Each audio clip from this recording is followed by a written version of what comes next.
अस्सलाम वालेकुम। प्रोग्राम दो राय के साथ मैं हूं असदरीम खान और मेरा साथ देंगे इफ्तिखार शिराजी साहब। कोरोना वायरस के मुतालिक वही नुकात एक बार फिर दोहराएंगे। सबसे ज़्यादा समाजी फासला अपनाना और साथ में जो अपने आप को घर तक महदूद रखने पर पॉलिसी है उसको भी जारी रखना चाहिए। तीसरा, कोरोना वायरस के मुतालिक जो भी मुख्तलिफ रेगुलेशंस हैं हुकूमत के वक्त के जानिब से सुनने को मिलते हैं, उनसे भी अपने आप को आगाह रखना चाहिए। आज बात करेंगे उसी वबा की जो कि दुनिया भर में फैल चुकी है और इस बारे में भी बात करेंगे कि पाकिस्तान टेक्नोलॉजी के हवाले से, साइंस के हवाले से क्या कुछ कर सकता है इस वबा का मुकाबला करने के हवाले से। बात करेंगे हम डॉक्टर ज़ुहैब इकबाल साहब से। डॉक्टर साहब पाकिस्तान इंजीनियरिंग काउंसिल के हेड हैं और डायरेक्टर रिसर्च हैं फास्ट यूनिवर्सिटी में। बहुत बहुत शुक्रिया डॉक्टर साहब शो में शामिल होने का, अपना कीमती वक्त हमें देने का।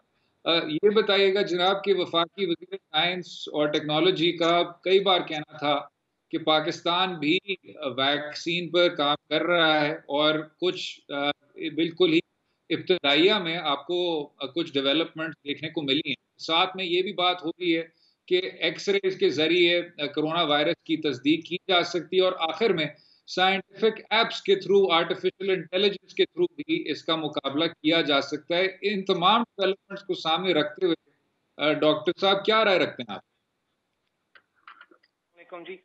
मैं इस वक्त सॉफ्टवेयर एक्सपर्ट के तौर पे Pakistan innovation and testing centre जो पीईसी के अंदर है उसमें पार्टिसिपेट कर रहा हूँ। बेसिकली जो आर्टिफिशियल इंटेलिजेंस या सॉफ्टवेयर बेस्ड कोरोना की डिटेक्शन है, ये इस वक्त दुनिया में इस्तेमाल हो रही है। चाइना में इस्तेमाल हो रही है, कोरिया में, ऑस्ट्रेलिया में इस्तेमाल हो रही है, जिसमें बेसिकली लोगों का एक्सरे करा के तो ये डिटेक्ट करते हैं कि क्या वो कोरोना के पेशेंट है या नहीं, कोरोना पॉजिटिव है या नहीं।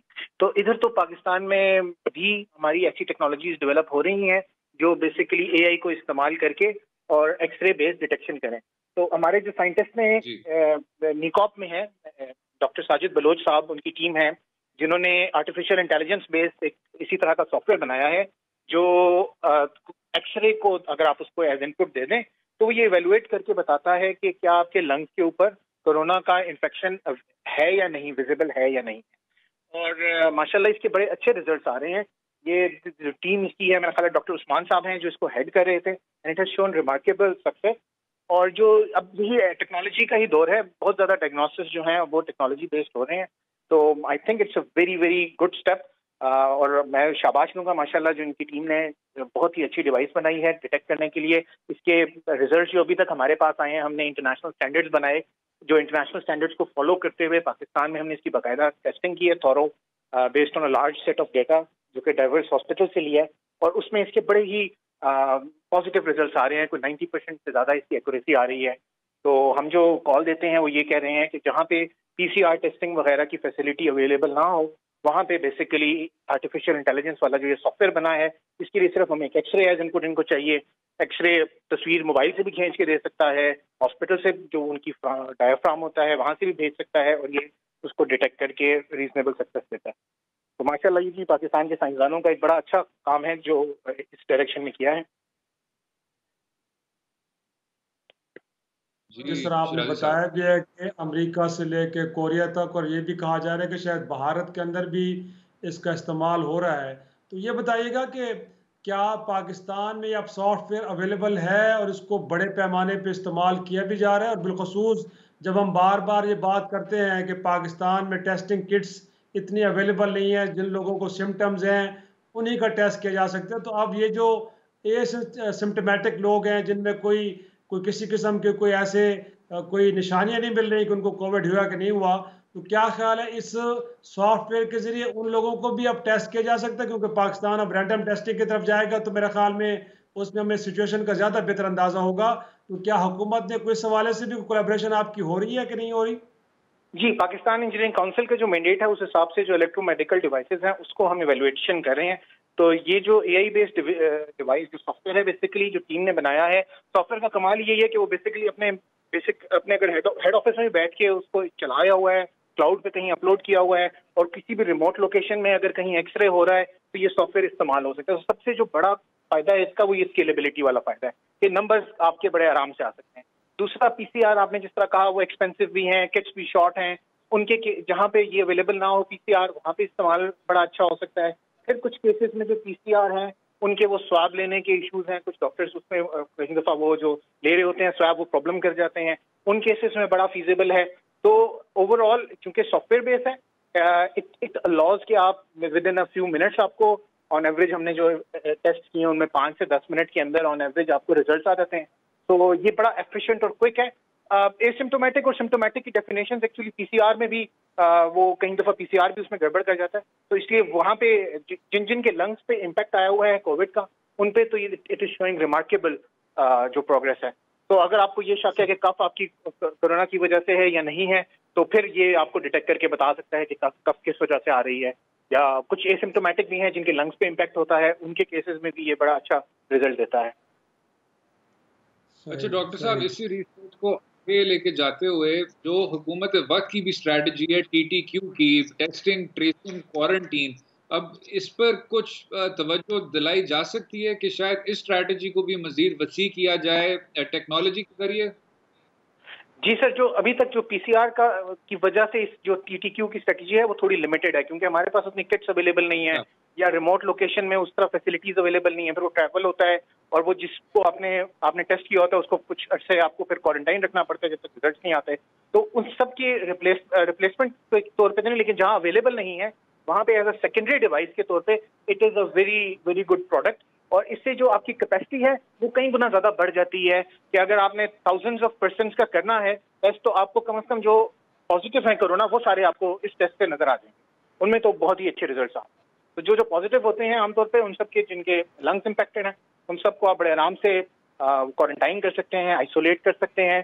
तो इतने नंबर्स का पीसीआर टेस्ट करना फीजेबल नहीं है कि आप हंड्रेड्स ऑफ थाउजेंड्स का पीसीआर टेस्ट कर रहे हो, बट हंड्रेड्स एंड थाउजेंड का एक्सरे हो रहा होता है हॉस्पिटल्स के अंदर रेडिली, और उनकी बेस पे आप उनको इवेल्युएशन करा सकते हैं। और सबसे जो इसमें इंपॉर्टेंट फैक्टर होगा ना जो वो ये है कि इसकी कॉस्ट काफी लिमिटेड है।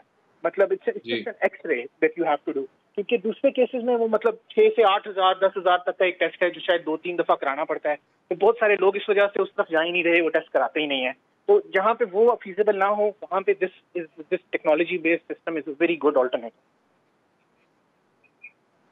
अच्छा डॉक्टर साहब, इनफैक्ट आप तो ये भी कहा जा रहा है जो फाइंडिंग्स आई हैं कि कोरोना का अटैक के नतीजे में सिर्फ आपके लंग्स नहीं बल्कि कहा जा रहा है कि दिल, दिमाग और किडनीज भी अफेक्ट होते हैं। तो पता नहीं उस सूरत में ये सॉफ्टवेयर कितना हेल्पफुल होगा आइडेंटिफाई करने में कि किसी को कोरोना हुआ है कि नहीं हुआ। लेकिन साथ में फवाद चौधरी साहब ने ये भी फरमाया था कि हम लोकली कुछ वेंटिलेटर भी तैयार करने जा रहे हैं, तो उस हवाले से एडवांसमेंट हुई है और हम उम्मीद रखें कि अब लोकली ये तैयार होंगे और हमें बाहर से मंगवाने नहीं पड़ेंगे। सर, पहले जो आपका पहला पॉइंट है वो बिल्कुल सही कह रहे हैं, लेकिन उस सारे केसेस में जहां पे कोई और बॉडी पार्ट्स भी इम्पैक्ट होते हैं, अभी तक जो जितनी स्टडीज हुई हैं वो ये कहती हैं कि लंग सबसे पहले इम्पैक्ट।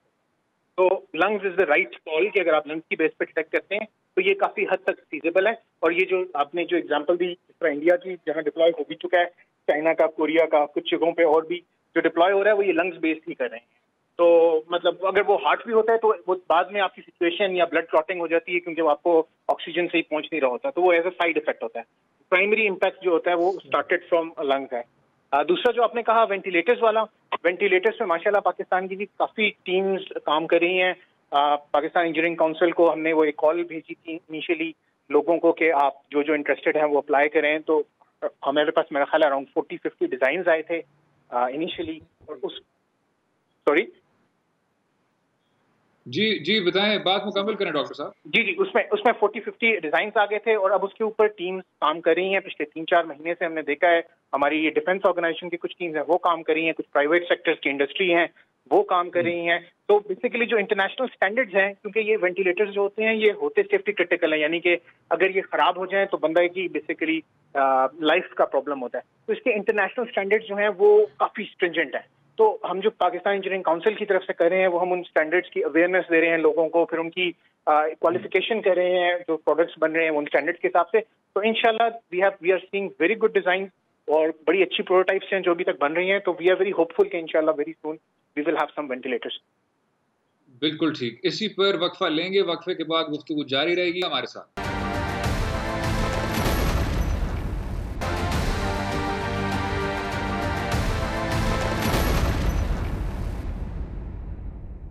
वेलकम बैक टू दो राय। बात हो रही थी डॉक्टर सुहेब इकबाल साहब के साथ, सॉफ्टवेयर एक्सपर्ट हैं innovation and research centre PEC के साथ। डॉक्टर साहब ये बताइएगा जनाब, आप मुझसे बहुत बेहतर जानते हैं, लेकिन जहन में ये आता है कि ऐसे सॉफ्टवेयर के लिए डेटा बहुत बहुत बहुत बुनियादी नुक्ता होगा, बहुत बुनियादी एस्पेक्ट होगा।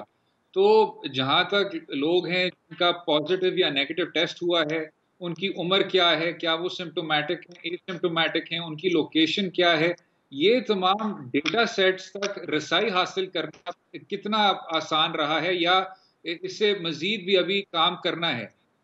अच्छा, जी सर, बिल्कुल। जो निकॉप की टीम है उन्होंने इनिशियली जो डेटा इस्तेमाल किया है, कुछ ओपन सोर्स अवेलेबल है इंटरनेशनली, फिर they have done actually a wonderful job. जो मुख्तलिफ हॉस्पिटल से लोकली उन्होंने डेटा अरेंज किया है अक्रॉस पाकिस्तान, तो वो डेमोग्राफिक भी वेरिएशन आ गई है, एज की वेरिएशन भी आ गई है उस डेटा में, और फिर इसके अलावा हेल्थ कंडीशंस की वेरिएशन भी होती है। मतलब फॉर एग्जांपल एक स्मोकिंग कर रहा है, उसका लंग डिफरेंट शेप का होगा, और जो स्मोकर्स नहीं है उनके लंग्स डिफरेंट शेप के होते हैं, तो इसमें भी डिफरेंशिएट करना होता है। इस तरह और भी बहुत सारी हेल्थ कंडीशंस होंगी, तो इनको डिफरेंशिएट करने का data they have done a extensive job, क्योंकि हॉस्पिटल से इस सिचुएशन में डेटा इकट्ठा करना ही एक मेजर चैलेंज है। तो वो तो काफी डाइवर्स डेटा इन्होंने लिया है, और अब जैसे जैसे अब तो पेशेंट्स बढ़े हैं, वैसे वैसे वो जो ट्रेनिंग हो रही है पीछे आर्टिफिशियल इंटेलिजेंस की, वो मजीद इम्प्रूव हो रही है। तो वो जो रिजल्ट हैं एट द एंड वो और बेहतर क्लासिफाई करेगा पॉजिटिव और नेगेटिव कोविड को। तो वो जो डेटा है वो एक इन तमाम आर्टिफिशियल इंटेलिजेंस के प्रोग्राम्स के अंदर डेटा असल में की होता है।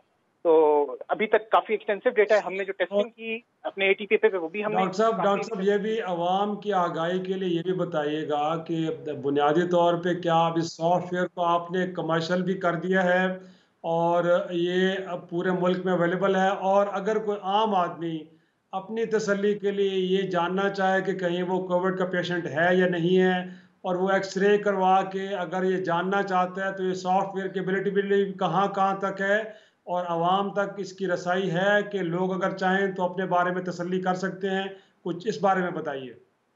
सर, अभी जो हमने इसको अप्रूव किया है, वो अभी तो ये एज अ सर्विस कर रहा है। इसको ये क्लाउड पे अपलोड करके इसका एक्सेस दे सकते हैं जो निकॉप की टीम है। It will be publicly available सून। मेरा ख्याल है इसमें कोई मेजर इशू नहीं है, क्योंकि अभी तक जो मेजर लिमिटेशन इनकी तरफ से थी वो यही थी कि पीसी के अप्रूवल का इंतजार कर रहे थे, तो वो तो we have given them a go ahead इंशाल्लाह। तो now it's up to the team, और होपफुली वो इसको as a service on cloud upload कर देंगे या एज एन ऐप दे सकते हैं। तो that would actually help it go. उसमें थोड़ा सा सेंसिटिव होगा, क्योंकि बेहतर है कि किसी क्वालिफाइड प्रैक्टिशनर से ही करवाएं एक्सरे जिसने किया हुआ है, तो वो ज्यादा बेहतर रिकमेंडेड है। लेकिन बहरहाल जो हमारी टीम है, इट्स अप टू देम। इंशाल्लाह आई होप कि वो इसको एज अ सर्विस अपलोड करें, तो ताकि पूरे मुल्क का इन जनरल फायदा हो।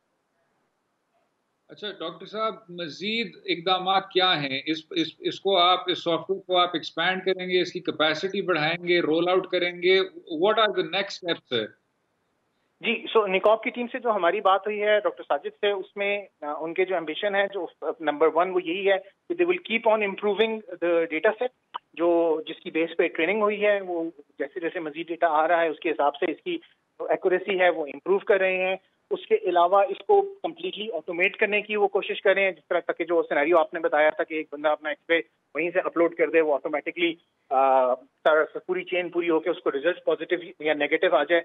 और उसके अलावा जो है कुछ इसके अंदर जो इमेज प्रोसेसिंग के एल्गोरिथम्स हैं उनकी मजीद ऑप्टिमाइजेशन वो कर रहे हैं। और अभी basically I think they are just waiting for a go ahead from our जो मेरा ख्याल है गवर्नमेंट ऑफिशियल्स हैं उनकी तरफ से। The only go ahead I hope जो हमारी गवर्नमेंट है realise and the importance of this and they expedite whatever regulatory requirement is required. क्योंकि पीईसी ने for example we develop all fast track approval procedures. We did a thorough study, thorough evaluation of everything multiple times, but we did it in a fast track. तो इस किस्म की situation को should be a fast track approval from the next organizations जो भी है। Doctor साहब, in fact आपसे बड़ी मुफीद गुफ्तगू रही है, बहुत शुक्रिया। और यहाँ पे एक छोटा सा ब्रेक लेंगे नाजरीन, और ब्रेक के बाद इस प्रोग्राम के सिलसिले को आगे बढ़ाएंगे।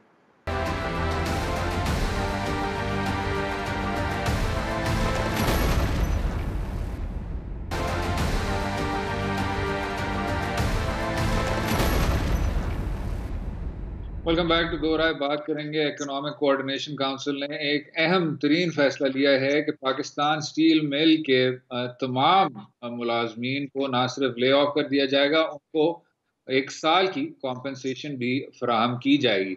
अब इस पर बहुत ज़्यादा बहस हो रही है। सेनेट में भी इस मसले को टेक अप किया गया और हिज़्ब इख्तिलाफ की सियासी जमातें बहुत ज़्यादा तनकीद कर रही हैं हुकूमत वक़्त पे कि अगर पहले पाकिस्तान तहरीक-ए-इंसाफ ने ये अहद किया था कि स्टेट ओन्ड एंटरप्राइज़ेज़ को बहाल किया जाएगा और उनमें ख़ुसूसी तौर पे पाकिस्तान स्टील मिल्स को रिस्टोर किया जाएगा। उससे अब हट के ना सिर्फ़ एक बहुत सिग्निफिकेंट फार रीचिंग फैसला ले लिया गया है कि ना तो इसकी रेस्टोरेशन होगी, मुलाज़मों को ले ऑफ करके ये किसी इन्वेस्टर के हाथ ही मुंतकिल किया जाएगा, उस पर बात करेंगे। शिराज़ी साहब किस तरह देखते हैं जनाब इस फैसले को, जो हुकूमत वक़्त की पॉलिसी के फ़ेवर में लोग हैं, उनकी अक्सरियत यही कहती है कि जी, ये स्टील मिल आपने मॉथबॉल किया हुआ था कई सालों के लिए, उसको आपने एक बंद कमरे में रखा हुआ था, बहुत साल तक ये इतना बड़ा एक ये लॉस मेकिंग मशीन बन गई थी कि अब एक तरीका आपने निकाल लिया है, एक रास्ता आपने निकाल लिया है कि किसी तरह से आप इस एसओई को प्राइवेटाइज़ कर लें और एक ऐसे तरीके से प्राइवेटाइज़ करें कि इस बार अदालत उज़्मा के नज़र ना हो जाए। किस तरह देखते हैं आप? अच्छा, असद एक तो ये है कि इस तरह के जो बड़े-बड़े इश्यूज़ हैं हमारे यहाँ, वहाँ पे जो हमारे सियासी जमातों के रवैये हैं, वो बड़े ही गैर ज़िम्मेदाराना हैं। अच्छा, बुनियादी तौर पे जब ये लोग अपोज़िशन में होते हैं तो इस तरह के पॉपुलर आप स्लोगन और इस तरह के स्टेटमेंट देते हैं कि जिससे आप इस तरह के इदारों के वर्कर्स के भी दिल जीतते हैं और आम आदमी को, आवाम को भी तासुर देते हैं कि शायद हुकूमत वक्त को बहुत गलत फ़ैसला करने जा रही है, जिसके नतीजे में न सिर्फ इदारा तबाह बर्बाद हो जाएगा बल्कि मुल्क का भी बहुत बड़ा नुकसान होगा। और यही प्रॉब्लम इन तमाम सियासी जमातों के साथ है। बदकिस्मती के साथ पाकिस्तान तहरीक इंसाफ भी इसके अंदर शामिल है। अगर पाकिस्तान स्टील मिल्स की बात की जाए तो ऑन रिकॉर्ड है जो इमरान खान साहब के स्टेटमेंट्स हैं या असद उमर साहब जो आप प्लानिंग के मिनिस्टर हैं उनकी स्टेटमेंट हैं, तो बुनियादी तौर पे जज्बाती अंदाज में जब आप तकरीर कर रहे होते हैं तो ग्राउंड रियलिटीज़ को आप नज़रअंदाज करते हैं और इस तरह की स्टेटमेंट्स देते हैं कि जो बाद में आप पूरी नहीं कर पाते। तो तमाम सियासी जमातें जो आज अपोजिशन बेंचों पर बैठी हैं और हुकूमत के इस फैसले की तनकीद कर रही हैं उसके ऊपर कि इस इदारे को फ़रोख्त नहीं करना चाहिए बल्कि उसको चलाना चाहिए, तो पहले उन जमातों से पूछना चाहिए, मुस्लिम लीग नून हो या पीपल्स पार्टी, क्योंकि दोनों के अदवार में ये इदारा नुकसान में रहा है। इस इदारे को नहीं चला पाई ये हुकूमतें, 5-5 साल का वक्त था दोनों के पास, लेकिन बुरी तरह नाकाम हुई और नतीजा ये निकला है असद कि 35 जी, करोड़ रुपए गोया के हर महीने टैक्स पेयर्स मनी से इन मुलाजमीन को, जो 9-9.5 हज़ार मुलाजमीन, उनको तनख्वाहें दी जाती हैं और ये इदारा 2 अरब गोया के जो इसके कर्जे हैं उसमें हर महीने इजाफा होता है और वो भी हुकूमत के ऊपर यकीनी तौर पे बोझ होगा, क्योंकि जब आप इसको फ़रोख्त करने जाएंगे तो जो भी इन्वेस्टर आएगा वो इस तरह की लाइबिलिटीज़ को लेकर तो नहीं चलेगा। बुनियादी तौर पे ये सारे के सारे जो अकाउंट्स हैं ये क्लियर गवर्नमेंट ऑफ पाकिस्तान को करने पड़ेंगे। तो मेरा ख्याल है ये फैसला बहुत पहले हो जाना चाहिए था। माजी में इस इदारे को सियासी किया गया, इस इदारे के अंदर ज़रूरत से कहीं ज़्यादा भर्तियाँ की गई, न सिर्फ ये बल्कि बाकी भी इसी तरह के इदारे हैं, PIA को ले लें या दीगर इदारे जो बड़े कौमी इदारे थे, सब के अंदर पॉलिटिकल अपॉइंटमेंट्स हुई और नाअहल लोगों को भर्ती किया गया। हर मिनिस्टर का, हर रहनुमा का कोटा होता था, उसके अगेंस्ट लोगों को यहाँ पे डाला गया और नतीजा आज ये निकला कि तमाम इदारे अब सफ़ेद हाथी बन चुके हैं। ये हुकूमत के लिए वबाल बजान बन चुके हैं और जब भी हुकूमतें फैसला करती हैं, सिर्फ आज नहीं, शौकत अजीज़ से लेके गोया के 2002 में जो हुकूमत बनी थी मुशर्रफ के बिल्कुल, बिल्कुल। अंडर, उस हुकूमत से लेके आज ये हुकूमत ये फैसला तो कर लेते हैं लेकिन इसको फिर सक्सेसफुली एग्जीक्यूट नहीं कर पाते। और अब भी हालत यह है कि सीसी ने अगरचे फैसला कर लिया है और यकीनी तौर पे ग्राउंड रियलिटीज़ को मद्देनजर रखते हुए फैसला किया गया है, लेकिन अब बताया जा रहा है कि 1-2 रोज़ में काबीना का खसूसी इजलास होगा और प्राइम मिनिस्टर ऑफ जी, पाकिस्तान और काबीना इस सारे फैसले को रिव्यू करेंगे कि क्या ये हो भी सकता है कि नहीं हो सकता। तो मेरे ख्याल में जो सियासी दबाव है जी, या मुलाजमीन का दबाव है, अगर आप उसको लेते रहेंगे तो फिर टैक्स में इस मनी को खर्च करते रहें और इस तरह इदारे चलते रहेंगे सफेद हाथी के तौर पे, वरना आपको हार्ड डिसीजन लेने पड़ेंगे और कोई ना कोई इसको मंतकी अंजाम तक पहुंचाना पड़ेगा आपको। इसमें इसमें दो तीन औकात हैं शराजी साहब। सबसे पहले तो ईसीसी का जो फैसला है उसको वफाकी काबीना को अप्रूव करना होगा। जब तक वफाकी काबीना से आपको इस चीज़ की इजाज़त नहीं मिलेगी तो ये पॉलिसी आप आगे नहीं बढ़ा सकते। एक तो ये बात है। जो दूसरी चीज़ है वो ये है कि आपने 9,300 मुलाजमीन को ले ऑफ करने का फैसला कर लिया है और उसके बदले में आप 20 अरब रुपए की एक उसको लफ्ज तो वो रिट्रेंचमेंट पैकेज का इस्तेमाल कर रहे हैं, लेकिन 20 अरब रुपए आप उनको कॉम्पनसेट करेंगे। अब ये दोनों चीजें क्लियर होंगी, वफाकी काबीना की जानिब से उनको अप्रूव होना होगा। लेकिन शराजी साहब, आप बहुत अच्छी तरह जानते हैं पैंडेमिक की सूरत हाल में जितना इन वर्कर्स को कॉम्पनसेट किया जा सकता है कम है। बिल्कुल आप दुरुस्त फरमा रही हैं, बसीरत रखनी चाहिए, लॉन्ग टर्म देखना चाहिए कि एक सफेद हाथी है, ये पूरा मंसूबा सफेद हाथी और आज नहीं बना शराजी साहब, 70 की दहाई से जब सोवियट्स आए थे उनका ये दिया हुआ प्लांट है और कभी आज तक किसी ने सोवियत एफिशिएंसी लफ्ज इस्तेमाल नहीं किया क्योंकि ऐसी चीज एग्जिस्ट नहीं करती। ना तो कभी उनका कोई कारखाना प्रोडक्टिव हुआ है और ना तो पाकिस्तान में कोई उस तरह का एक्सपेरिमेंट चला है। तो ये एक 5 दहाइयों की कहानी है। गोइंग फॉरवर्ड आप इन लोगों के कॉम्पनसेशन को गारंटी करना होगा। एक जो दूसरी चीज़ है वो ये, आपने साबिक वज़ीर आज़म शौकत अज़ीज़ साहब का ज़िक्र किया जो अब आजकल I think is living a life of pleasure, किताबें लिखते हैं और बैनुल-अक़वामी अमूर पर बात करते हैं। शौकत अज़ीज़ साहब वाले ट्रैप में शराज़ी साहब फँसना नहीं चाहिए। कई हुकूमतें, पीपल्स पार्टी की हो, नवाज़ लीग की हो, इसी डर में उन्होंने स्टील मिल को प्राइवेटाइज़ नहीं किया कि वही वाला केस उन पर ना हो जाए। पूरी एक तहरीक चली, अदलिया की बहाली की, इस एक केस की शुरुआत थी जिसकी सारी मूवमेंट शुरू हुई थी। तो गोइंग फॉरवर्ड पीटीआई को ये ज़रूर देखना चाहिए कि अगर हमने प्राइवेटाइज़ेशन करनी है तो एक साफ, शफ़ाफ, मुनसिफ़ाना तरीके से होना चाहिए, जो किसी की नज़र ना हो, अदालती कार्रवाई के शिकार ना हो जाए और आपके एम्प्लॉइज़ हैं, उनको हर हाल में कॉम्पेंसेट करना होगा। जी, बिल्कुल, वो तो मेरा ख़्याल में इसमें तो कोई दूसरी राय हो नहीं सकती है कि सारी चीज़ें मेरिट के ऊपर और कानून के मुताबिक होनी चाहिए। और बुनियादी तौर पे जिन्होंने साल इस इदारे में गुज़ारे हैं, अगर एक जी, बात हम करें तो ये भी एक दुरुस्त बात होगी कि इन एम्प्लॉइज़ का तो कोई कसूर नहीं है। बुनियादी तौर पे तो हुकूमती पॉलिसीज़ होती हैं, जो किसी इदारे को नाकाम या कामयाब बनाती हैं। तो मैं समझता हूँ कि अगर आप इस आप एक मुसीबत से आप ये कह लें कि जान छुड़ाना भी चाहते हैं, आप समझते हैं कि कौमी ख़ज़ाने पे बहुत बड़ा बोझ बन गई है और जब प्राइवेट सेक्टर में जाएगी तो बुनियादी तौर पे ये इस काबिल हो जाएगी कि इदारा दोबारा से चल पड़े, तो उसमें आप इन एम्प्लॉइज़ के जो मफादात हैं उनको तो बहरहाल आपने मुकद्दम रखना है। और साथ में एम्प्लॉइज़ को भी चाहिए कि बुनियादी तौर पे ये इदारा अब कितने मज़ीद अरसे तक इसी तरह हुकूमत के कंधों पे बोझ बना रहेगा। इस मुल्क के गरीब आवाम अपने टैक्सों से पैसे यहाँ पे खर्च करते रहेंगे जो एक नॉन प्रोडक्टिव यूज़ होगा उस टैक्स पेयर्स मनी का। तो मैं समझता हूँ कि दोनों तरफ से अब एक बड़ी दानिशमंदी का मुजाहरा होना चाहिए। रादर ये है कि वो एम्प्लॉय सड़कों पे आएँ और एक ऐसी लॉ एंड ऑर्डर की सूरत हाल पैदा करें, या हुकूमत ये है कि उनको सुने बगैर इस सारे फैसले के ऊपर इम्प्लीमेंटेशन करे। तो मैं समझता हूँ कि मिडल पॉइंट के ऊपर आके कोई फैसला करना चाहिए। और अगर लगता है एम्प्लॉयज़ को कि कंपनसेशन, क्योंकि गोल्डन हैंडशेक की पॉलिसी बैंकों में भी इख्तियार की गई, इससे पहले कुछ बैंक भी प्राइवेटाइज हुए, पीटीसीएल आपके सामने उसको भी प्राइवेटाइज किया गया, वहाँ पे भी ये पॉलिसी इख्तियार की गई। तो ये कोई अनोखी बात नहीं, अनहोनी बात नहीं होने जा रही है सर। पाकिस्तान में इससे पहले जी, कई बड़े इदारे इस तरह प्राइवेटाइज हो चुके हैं। तो स्टील मिल्स के लोगों को भी समझना चाहिए कि बहरहाल अब इसका वाहिद हल इसको प्राइवेटाइज करना रह गया है और उसके नतीजे में इदारा चल पड़ेगा।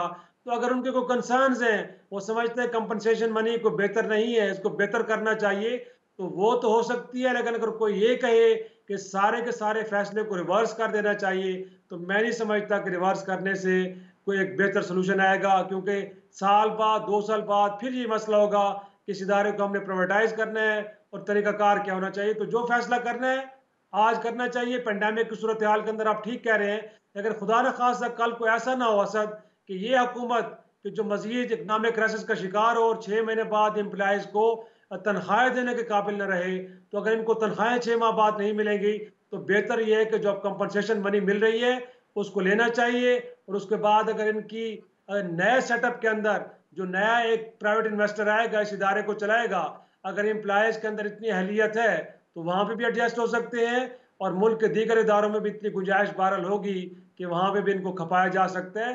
तो मैं समझता हूँ कि दानिशमंदी के साथ आगे बढ़ना चाहिए, और जो फैसला हो गया है अब इसके ऊपर इम्प्लीमेंटेशन की तरफ हमें जाना चाहिए।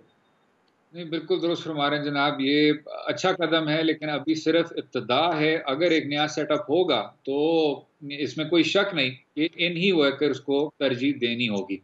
इसी पर वक्फा, अगले हिस्से में डिस्कशन जारी रहिएगा हमारे साथ।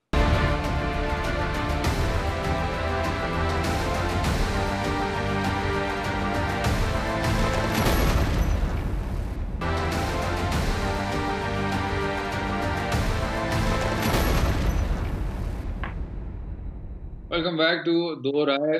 मुल्क कोरोना वायरस की आफत से मुकाबला तो कर रहा है, लेकिन साथ साथ कुछ और भी बहरान उसके शाना बशाना चलते आ रहे हैं। और तेल का बहरान के जो इम्कानात हैं उस पर बात करेंगे। शराजी साहब, कभी ऐसा ही लगता है जनाब, इकोनॉमिक रिसेशन, फिर उसके बाद कोरोना वायरस का पेंडेमिक, और अब उसके साथ साथ जो चलते आ रहे हैं, जो तेल के क्राइसिस की भी बात हो रही है दुनिया भर में, तो सूरत हाल आप मुझसे बेहतर जानते हैं, लेकिन उसके अब जो लोकल रैमिफिकेशन हैं, लोकल असरात हैं, वो भी अब नजर आ रहे हैं। किस तरह देखते हैं जनाब?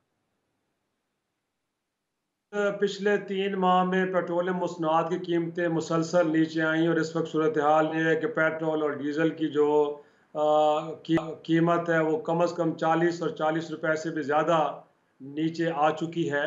तो उस सूरत हाल में तो यकीनी तौर पे जो ऑयल कंपनीज हैं उनको इस बात का, जाहिर सी बात है, ये खदशा रहा भी है, और उसका वो सच भी साबित हुआ है कि जो उनका प्रॉफिट है उसके अंदर मुसलसल एक कमी आ रही है। तो जाहिर सी बात है, ये एक हमें खदशा लग रहा था कि ऐसे ही होगा कि मुल्क के अंदर खुदा न खासा पेट्रोलियम मसनूआत की किल्लत पैदा ना हो जाए, और हुआ भी वही है।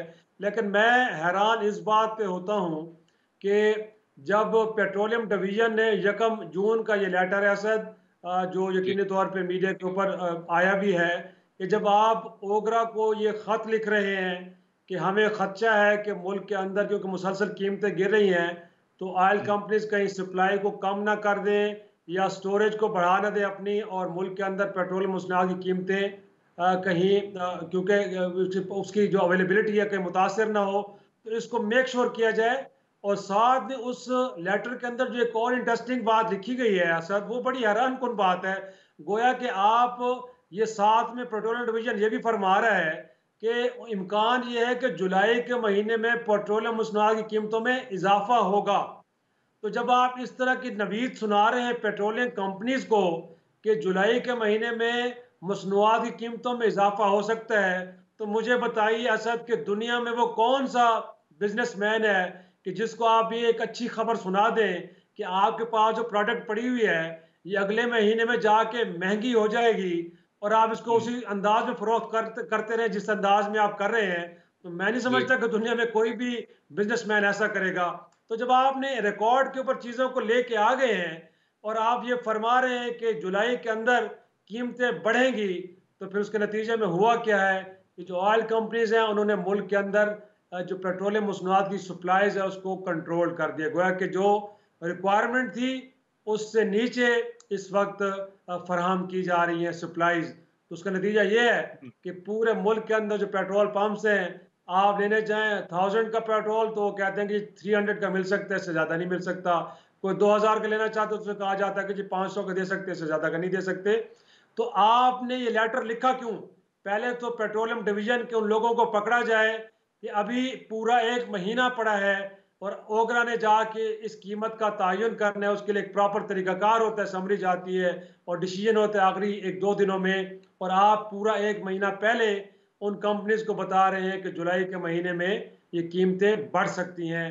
तो मुजरिम वो लोग हैं, उनको पकड़ना चाहिए क्योंकि आपने बता दिया है, उसका नतीजा आप भुगत रहे हैं। साथ में आपने ओगरा को खत लिख के आप मुतमईन होकर बैठ गए कि जी अब आप डिस्ट्रिक्ट एडमिनिस्ट्रेशन पूरे मुल्क के अंदर आप उनसे कहें। अब वो भी अपनी तरफ से चीफ सेक्रेटरीज को खत लिख के बैठ गए हैं कि जी देखिए मुल्क के अंदर पेट्रोलियम मसनूआत की अवेलेबिलिटी को आप यकीनी बनाएं। भाई कहाँ हो सकती है? जो काम हम्म। हुकूमत ने करना था वो डिस्ट्रिक्ट एडमिनिस्ट्रेशन नहीं कर सकती, और नतीजा ये है कि आम लोग सफ़र कर रहे हैं। तो मैं समझता हूँ कि पहले मरहले में इमरान खान साहब को पेट्रोलियम डिवीजन को उन लोगों को बुलाना चाहिए कि जिन्होंने ओगरा को ये खत लिखकर जिसके अंदर इस बात का इंकशाफ किया है कि जुलाई के अंदर मसनूआत की कीमतों में इजाफा हो रहा है। मैं समझता हूँ कि इसी को अगर आप एड्रेस कर लेते हैं तो मुल्क के अंदर जी। जो इस वक्त किल्लत पैदा हुई है आप उसको एड्रेस कर लेंगे। अच्छा शिराजी साहब, आपने ये बहुत दिलचस्प नुक्ता उठाया कि जी पेट्रोलियम डिवीजन को जवाब देना चाहिए। एक बहुत ही मुख्तसर सी एक समरी गई, उसके बाद एक मीटिंग हुई पंजाब की, काबीना ने की, काबीना ने भी की, पता नहीं उसमें कुछ ही वज़रा थे, हमारे वज़ीर आला साहब भी थे, और उस फैसले की रोशनी में फैसला किया गया, मीटिंग की रोशनी में फैसला किया गया कि आपको चीनी में सब्सिडी देनी चाहिए, तमाम मिल्स को सब्सिडी फराहम करनी चाहिए। अमूमन तो ग्रोअर्स को सब्सिडी का फायदा होना चाहिए, लेकिन वो तक पहुंच नहीं पाया। रिपोर्ट आई, इंक्वायरी कमीशन सामने आपके, उसमें कुछ नाम आए, उसमें मुशीर साहब का नाम था, वजीर साहब का नाम था, वजीर आला साहब का नाम था, लेकिन लेकिन उधर भी शिराजी साहब कोई खास प्रोसेस नहीं फॉलो हुई, उसका भी कोई नतीजा नहीं देखने को मिला। तो क्या पेट्रोलियम डिवीजन से भी वही तवक्कुआत रख सकते हैं? बस अब मैं तो जाहिर सी बात है हम एक नए पाकिस्तान के अंदर चीज़ों को मेरिट पे होता हुआ देखना देखना भी चाहते हैं और उम्मीद भी रखते हैं। और ख़ान साहब के लिए तो सबसे बड़ा इम्तिहान यही है कि स्टेटस को तोड़ना है। इससे पहले हमने कई दफ़ा जिक्र कर चुके हैं असद के कमीशन बड़े बने, उन कमीशंस की रिपोर्ट मुरतब भी हुई, कुछ कमीशंस की रिपोर्ट आज भी सर खाने में पड़ी हैं, कुछ की मंजर आम पे भी आई, लेकिन उन रिपोर्ट्स की बदकिस्मती ये है कि उनके ऊपर किसी किस्म का ना तो अमल दरामद हुआ और ना ही मुजरमों को सजा मिली। अगर आज इस कमीशन के ऊपर जिसके ऊपर बड़ा ढंढोरा पीटा जा रहा है कि इमरान खान साहब ने बहुत बड़ा कारनामा कर दिया है कि अपने हुआ क्या? करीबी दोस्तों को भी एक्सपोज कर दिया, लेकिन जब तक सजाएं नहीं होगी, जब तक अवाम से अरबों रुपए लूट हुए दोबारा उनकी जेबों में नहीं जाएंगे, तो हम कैसे कह सकते हैं कि आपने कमीशन बनाया, आपने मुजरमों को एक्सपोज किया, लेकिन उसके बाद कहानी क्या हुई कि आपने एफआईए के हवाले कर दिया, आपने अदालतों में लेके चले गए और फिर साल साल वो केस चलते रहे, उसके बाद नतीजा सिफर। तो अगर ये करना था तो बेहतर ये है कि इस कमीशन को ना बनाते। इस कमीशन के बनने के ऊपर भी यकीनी तौर पे कौमी खजाने से पैसे खर्च हुए होंगे, एफआईए के सरबराह ने विजिट्स किए होंगे, उसके ऊपर भी पैसे खर्च हुए होंगे, और सिर्फ आप ये नेकनामी कमा रहे हैं कि हमने एक कमीशन बनाया, उसकी रिपोर्ट आई, लोग एक्सपोज हो गए, लेकिन वो आज लोग फ्री मैन है, वो इस मुल्क के अंदर आज़ादाना घूम रहे हैं। ना तो हमने उनके नाम ईसीएल पे डाले और ना ही आप केस किसी किसी अदालत में लेके गए। तो फिर हम कैसे कहें कि आप मेरिट के ऊपर चीज़ों को एड्रेस कर रहे हैं और मुजरिम को पकड़ भी रहे हैं। आप तो वो फरमा रहे थे पहले बात है कि अगर मैं नैब का सरबराह होता तो आज 50-70 लोग जेलों में पड़े होते। अब तो आपने खुद एक इन्वेस्टिगेशन इनिशिएट की, उसके रिजल्ट्स भी आ गए। अब मजीद देर असर नहीं होनी चाहिए, अगर आपने करना है तो फौरन होना चाहिए, वरना इस तरह के ना तो कमीशन बने और ना ही अपना वक्त ज़ाया करें और ना ही कौम का सरमाया ज़ाया करें। मैं तो यही कहूँगा। बिल्कुल ठीक जनाब, इससे आगे आदमी कहे भी क्या। क्लोज करते हैं। उम्मीद है आपको आज का प्रोग्राम पसंद आया होगा। मुझे और इफ्तिखार शिराजी साहब को अपनी राय से भी आगाह कीजिए और इजाजत दें। कल तक खुदा हाफिज।